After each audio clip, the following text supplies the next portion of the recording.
When you add EQ plugins to your vocal chains, add a high-pass filter to your vocal tracks from the start.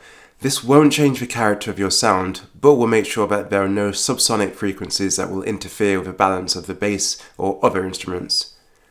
Mix your lead vocal track against other instruments in the first instance to get a rough balance. Then you should fully focus on getting the desired sound with your lead vocal through corrective EQing, volume balancing, compression, and any other processing.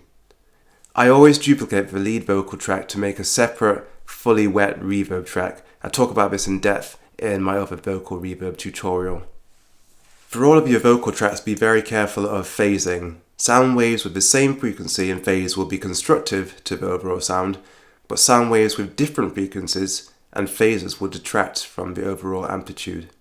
You can hear when phasing occurs because the sound will be much thinner, but there's also a visual representation when you're comparing waves on your timeline.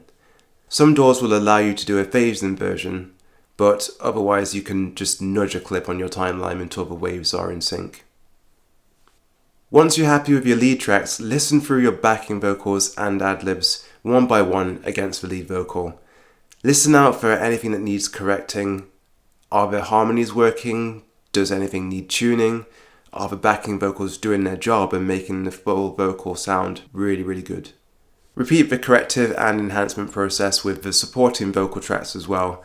Listen to each of the vocal components in isolation, but also bring in other instruments one by one with them.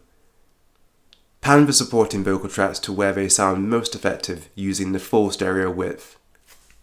With supporting vocal layers, you may also wish to duplicate them for the purpose of adding effects to those duplicate tracks. The volume on these copies might be turned down quite far, so it's just to create a subtle body or atmos on the track.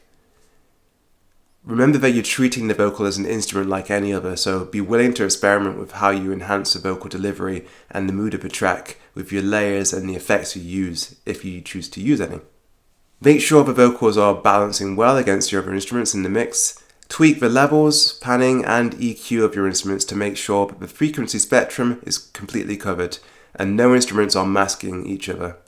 Vocal clarity should be a priority, but you don't want to lose the other elements of your mix.